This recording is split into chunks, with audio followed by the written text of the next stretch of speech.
Hey there folks, and welcome back to another top 10 concerning the 9th generation. That's right, I've still got them, and I know you've got an itch for them too. Today, we're gonna look at the top 10 best new moves that Paldea introduced us to. I went in and looked at all of them, did some research among the top battlers on Smogon, and I even decided to be a little introspective and change my mind on a few moves that I was a bit ill-informed on not long after the games came out. So let's go ahead and hop right into things with some honorable mentions. We're talking Ruination, which is a nice move for Wo-Chien and Ting Lu since they're both pretty defensive. Then Jet Punch, which is a great move on the almighty Finizen, serving as top priority on an offensive behemoth. Ice Spinner is a really nice new stab moves for ice types to get big power out of. And Tidy Up is a godly setup move on Mosshold that will also get rid of hazards. There are tons of other good moves we're not going to talk about today, but I just wanted to hit on those four real quick. Hey y'all, if you want to support me further, I have other channels as well. Mystic Umbreon Shorts, where we do other exclusive Pokemon content there, Mystic Reads, where I read stories and anime fanfics, including Pokemon, and Arion, my new streaming channel where I play a variety of games. You can find links for all three of these channels in the description below and the iCard above.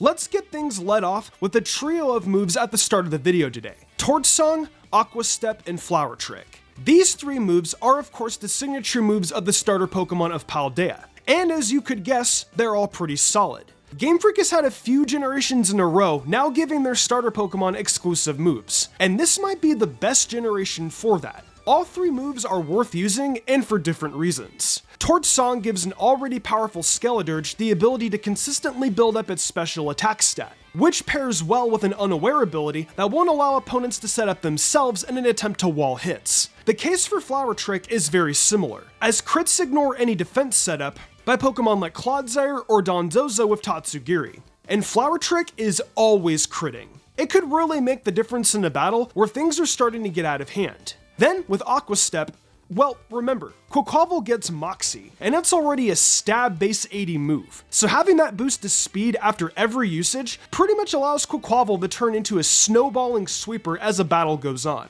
These three moves were just too good to leave off the list, and were best put together here to open us up.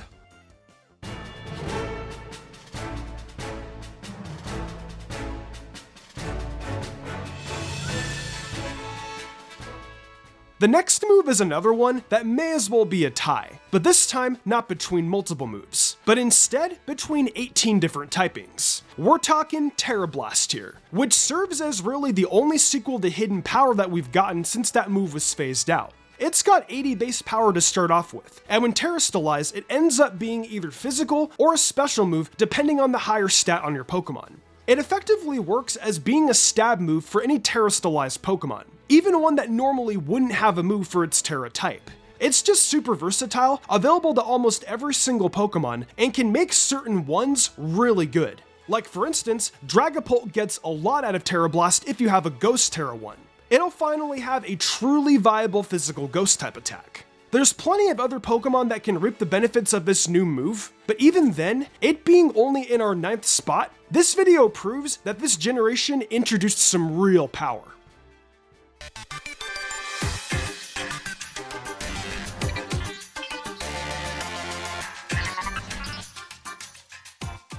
So we've got a pretty decent run of signature moves on this list, and coming up next is one I really debated about. Like, I had it as high as the 3rd best move at one point, but after so many conversations and research, I ended up settling on putting Make It Rain here. Goldango's signature is basically a steel-typed, less powerful, but featuring less drawbacks version of Draco Meteor. It hits all opponents in a double battle, and it's 100% accurate, which is just another great point for it. Among other moves of this base power, especially steel-type moves that are special, there just isn't much that can really compare. I'll even bring up the fact that the move is basically free money in a playthrough, but obviously, we're focusing a little more on how good these moves can be competitively. As you could probably tell, it's obvious why I went back and forth a bit on whether or not to put this move here or in the top 5. But in the end, I think there's definitely better moves out there for multiple reasons.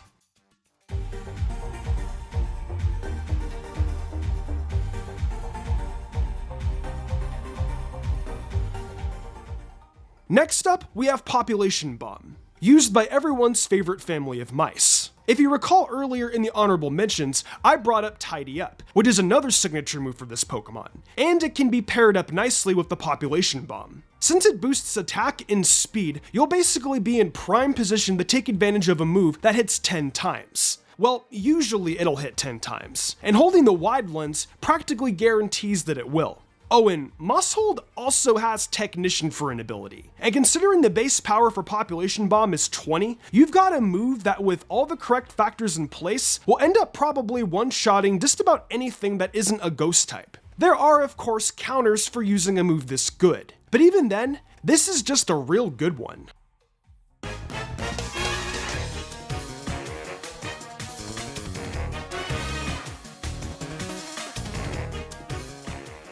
Let's move into Revival Blessing, which closes out the first half of our list. This is easily one of the most unique, non-damaging moves we've ever been given in a Pokemon game, offering us the opportunity to revive a fallen Pokemon in battle without having to pull an item out of the bag. There are only 2 Pokemon that can learn it, being Robscott and Pawmont. But boy, does having access to something like this catapult them into competitive relevance. Revival Blessing only has 1 PP, and it restores a fainted Pokemon to half their maximum HP. That's pretty straightforward. But remember this, a move like Ragefist, which we'll talk about a little later in detail, is a perfect candidate for benefiting from Revival Blessing being used on an Annihilape. It just can't be understated how, for the first time ever in competitive Pokemon, you can just revive a previously fainted Pokemon. That leads to deeper levels of strategies and all new things to be worried about.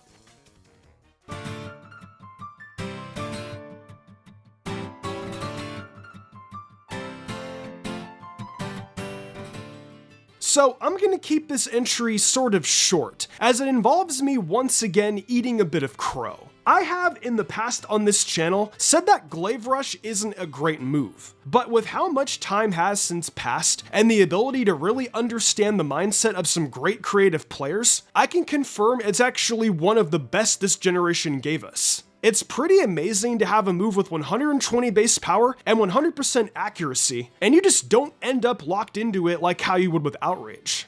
There's really just the risk of being hit by double damage, but there are ways to get around that, like switching out for instance. Considering the fact that Baxcalibur is insanely strong, it makes sense that move would actually be good. And I'm sorry for acting like a bit of a hater a few months ago about it. See, it is possible to admit when you're wrong.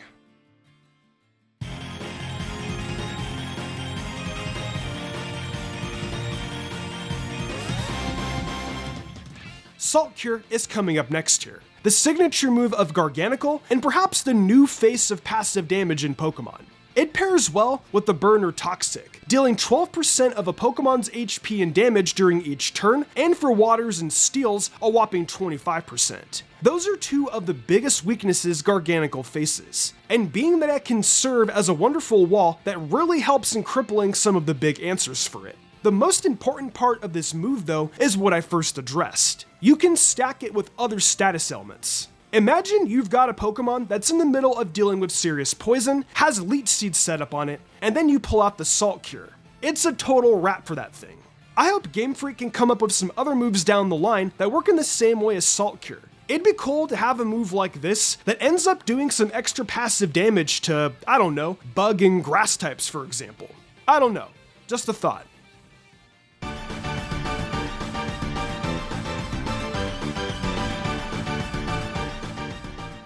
So we're gonna now talk about Ragefist, which I mentioned briefly while talking about Revival Blessing. Ragefist is a move that does more damage the more hits you take, and is the signature move of Annihilape. Basically for every hit, you'll see the base power of this move go up by 50, and eventually it'll cap out at a base power of 350. That's insanely strong. And when combined with Revival Blessing, it won't even matter if Annihilape is knocked out since it can be brought back. And get this, the counter doesn't reset just because it was knocked out. This enables you to regain all that you've built up already with Annihilape, and potentially even set things up to get it healed right back up again while it takes yet another hit using some sort of wish combo. Basically, we've got a move that's so strong, there basically is nothing that can deal with it at its max, with the exception of a normal type Pokemon. That's pretty darn good in my book. But unfortunately for it, not the best.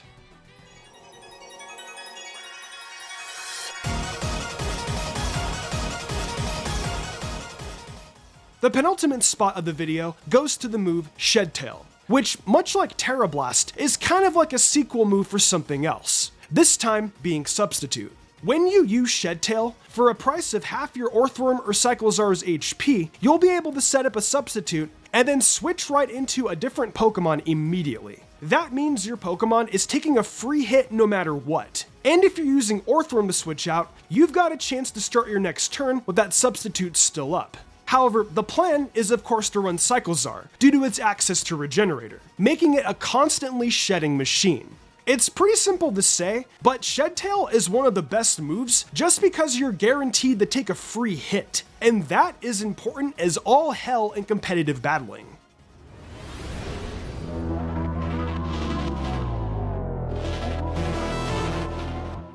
The best move introduced in Scarlet and Violet is in fact Last Respects, which is the least surprising thing anyone has ever said. Ever. The face that Houndstone has, this move puts it in Ubers, and essentially puts it in very elite company alongside Dracovish and others. For every Pokemon you have that faints, Last Respect gets a little bit stronger, capping out at base 300 power. That's in competitive though, because theoretically in a playthrough, you can keep reviving fainted Pokemon and suddenly you've got a base 5000 plus power move. But that's just silly. Houndstone is the ultimate late game sweeper with this move, and with only 2 typings that can try and wall this move, there is just an extremely probable chance that if you leave Houndstone alive until the end of the battle, that you're screwed. Alright, that'll do it for this one. These are the top moves that the 9th generation has given us, I believe, and who knows what other moves might end up being available. There are going to be more Pokemon available to use via Pokemon Home soon, including Hisuian forms. So perhaps Game Freak could end up giving us some more moves then, or with the potential DLC expansion. We'll just have to see though. So until then, let me know what you guys felt about this one. And with that, I'll see you guys next time. We're finally here in 2023, and I'm super excited for what this year has to offer us. There's potential DLC for Scarlet and Violet on the horizon, and who knows just what else Game Freak may have up their sleeves. It's gonna be really exciting times coming up for a Pokemon fan.